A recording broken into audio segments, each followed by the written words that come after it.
الله وبركاته. إن الحمد لله نحمده ونستعينه ونستغفره ونعوذ بالله من شرور أنفسنا ومن سيئات أعمالنا. من يهده الله فلا مضل له ومن يضلل فلا هادي له. أشهد أن لا إله إلا الله وأشهد أن محمدا عبده ورسوله لا نبي بعده. اللهم صل على محمد وعلى آل محمد كما صليت على إبراهيم وعلى آل إبراهيم في العالمين إنك حميد مجيد. الحمد لله ألف بيننا وألف بين قلوبنا فأصبحنا بنعمة الإيمان وبنعمة إخوانا. ثانيا صلاة وتسليما على نبينا محمد صلى الله عليه وسلم الذي أرسلنا وقدوتنا إلى يوم القيامة. Alhamdulillah bapak-bapak dan ibu-ibu, pada hari yang Allah Subhanahu wa Ta'ala, tidak terasa Ramadan 8 hari sudah meninggalkan kita. Sekarang kita berada di malam ke-9 dan menuju malam ke-10, dan akhirnya malam satu pertama bagian dari Ramadan itu akan meninggalkan kita. Maka perlu mengevaluasi kembali amal ibadah yang terbaik apa yang sudah kita suruh pantikan kepada Allah Subhanahu wa Ta'ala. Yang sesungguhnya Ramadan itu adalah kata Allah Subhanahu wa Ta'ala di untukku wa ana ajzi, dan aku sendiri yang langsung memberikan balasan kepada hamba-Ku yang ikhlas, yang penuh keimanan kepadaku untuk mengerjakan perintah shaum Ramadan ini. Jemaah dari Allah Subhanahu wa Ta'ala, ada sebuah kisah dari seorang ulama kita yang Abu Dawud, yang seorang rawi hadis yang mencari hadis, yang meriwayatkan hadis yang cukup juga dari kisah dari Rasulullah SAW, di mana Abu Dawud ini tatkala perjalanan yang mencari hadis, yang mana tatkala beliau menaiki perahu, yang mana perahu itu diikuti dengan kapten yang ada awaknya dan seterusnya. Tatkala beliau hendak akan menyeberangi sebuah lautan, ternyata menemukan sebuah daratan. Tatkala menemukan daratan itu terkenal seorang orang yang bersih. Ya, kalau orang bersih di mana? Hasyim. Ya, ketika Abu Dawud mendengarkan itu, langsung beliau menyewa di deck. Biasanya kalau kapal besar itu ada perahu kecil seperti dalam ada seperti.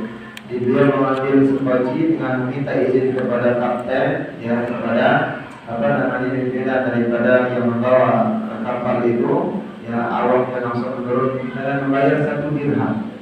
Ongkosnya 1 dirham. Seketika itu beliau turun, langsung mendayung sendiri perahu seperti itu ke daratan pulau terpencil itu, menemui orang yang tadi sedang bersih. Apa yang dilakukan Abu Dawud? Cukup mengatakan yarhamukallah.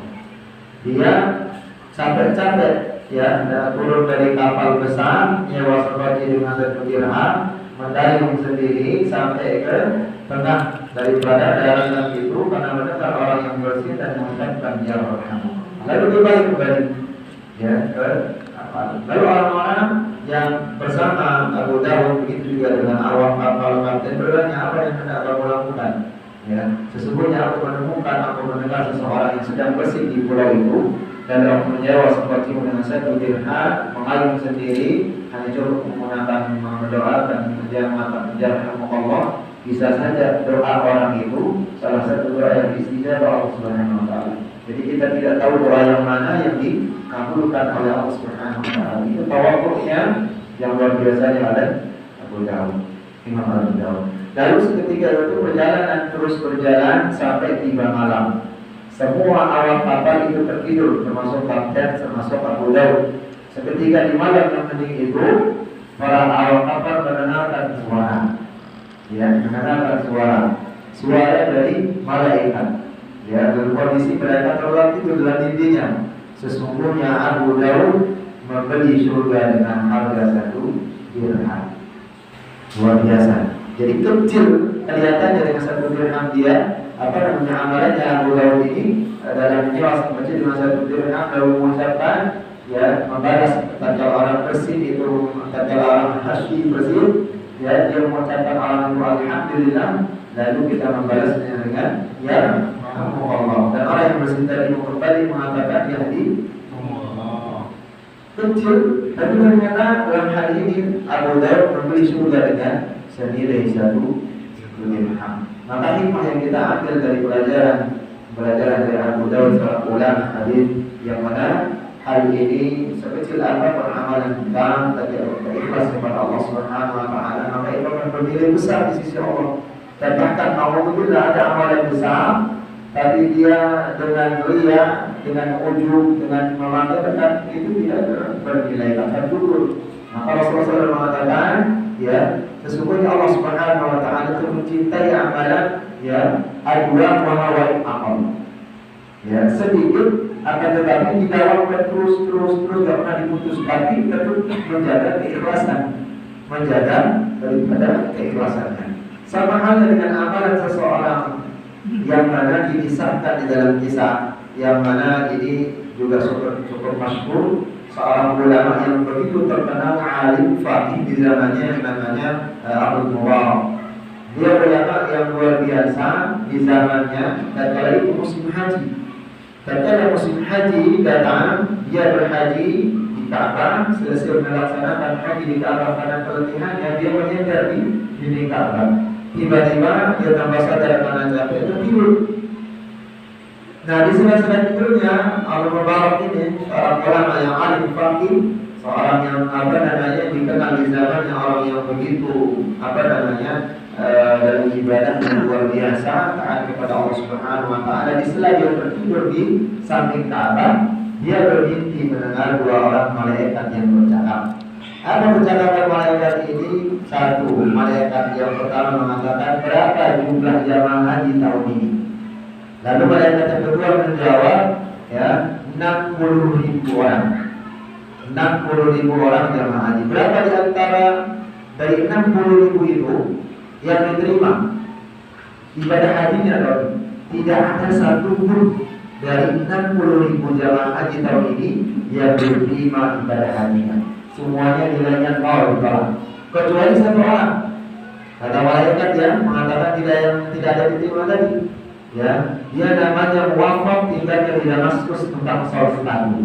Langsung terbangun Ibnu Mubarak dari tidurnya karena mendengar atau dia langsung diberikan ilham Allah Subhanahu wa taala dengan mimpinya tadi. Karena merasa penasarannya, dia langsung bergegas ke Damaskus menaiki untanya.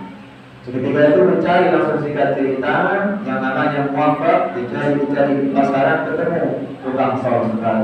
Assalamualaikum warahmatullahi wabarakatuh. Ya, waalaikumsalam. Kata muwafaq, apa yang hendak kamu melakukan? Bertanya jauh-jauh dari Makkah sampai ke Damaskus, menanyakan bahwa amalan apa yang kamu lakukan sehingga dalam mimpiku mendengarkan dua orang malaikat bahwa engkau yang diterima hajinya dari 60.000 orang yang berhaji tahun ini. Kalau sendiri yang diterima hajinya Allah Subhanahu wa taala. Muwafaq langsung terkaget. Terkaget dengan apa? Saya tidak pernah naik haji. Belum pernah naik haji. Ya, dan bahkan mengatakan bercerita, memang saya akan berniat naik haji tahun depan. Ya, saya sudah mengumpulkan hasil dari sepatu saya dan saya kira sudah cukup. Ya, itu yang akan saya pergunakan untuk menunaikan haji. Tapi saya belum melakukan haji. Maka Mubarak terheran, kok bisa? Dia disebut oleh malaikat itu utusan Allah Subhanahu wa taala, dan dimimpikan oleh seorang alim yang faqih yang taat kepada Allah Subhanahu wa taala, dan mimpinya di samping dinding Ka'bah. Berarti itu mimpi adalah shadiqah yang langsung dari Allah Subhanahu wa taala yang benar. Tapi dia orang tak pernah naik haji. Masalahnya, lalu dulu apa yang kau lakukan? Kau tak pernah naik haji, kok bisa ibadah haji udah duluan diterima oleh Subhanahu wa taala? Langsung dia teringat, oh ternyata beberapa bulan yang lalu muwafaq ini ingat, ya, saya keluar dari rumah, dan kalau pagi-pagi membuka jendela, saya tercium bau masakan dari tetangga saya yang begitu enak, dicium, kayaknya rasanya lezat. Saking penasaran saya, seketuk pintunya. Nah, ternyata yang tinggal di samping rumah tetangganya itu adalah seorang janda, yang mana suaminya meninggal dan tinggal bersama janda itu 3 orang anaknya. Diketuk pintu, assalamualaikum, wahai, ya, saudari apa yang kau mensaksikan, ya, sampai kepada rumahku bisa menggangguku, yang sangat nikmat bisa tercium. Apa kata janda ini? Wahai al-muwafaq, sesungguhnya makanan ini haram bagimu, akan tetapi halal bagimu. Kok bisa? kamu boleh memakan yang halal, aku jadi haram. Ketahuilah sesungguhnya aku dan 3 anakku ini 3 hari gak makan. Kelaparan, benar-benar kelaparan, 3 hari gak makan. Coba, kita aja sehari ini panas ya, tadi masih hujan. Kemarin-kemarin di awal-awal berasa. Gimana ada yang sampai demam pertama kemarin karena mungkin gak pernah puasa berarti di Rajab dan Syaban, ya, demam, tinggi, sakit, karena kaget perutnya, mahnya kabur dan seterusnya. Ini janda 3 orang anak 3 hari gak makan. Maka dia menjawab, sesungguhnya makanan ini halal bagiku dan haram bagimu. Kok bisa ditanya? Ya, 3 hari gak makan bersama anak-anakku. Aku menemukan bangkai di jalanan, aku ambil dan aku masak. Itu penyebabnya bahwa makanan ini halal bagimu dan halal bagiku. Kenapa? Lalu ulama al-wafat ngambil tabungan haji yang sudah dikumpulkan setiap tahun dari hasil yang besar sebatu, langsung dikasihkan kepada tetangganya janda dan anak yatim itu untuk supaya dia memberi makanan dan tidak memakai lagi. Itulah yang menyebabkan muafak ini belum pernah ke tanah suci mengerjakan haji atau umrah, dan akan tetapi sudah tertulis namanya di Lauhul Mahfuz oleh Allah Subhanahu wa taala, ya ibadah haji atau pahala haji yang diterima tahun ini. 60.000 orang yang berangkat haji tahun itu tidak diterima, 1 orang yang diterima yang tidak pernah berangkat haji.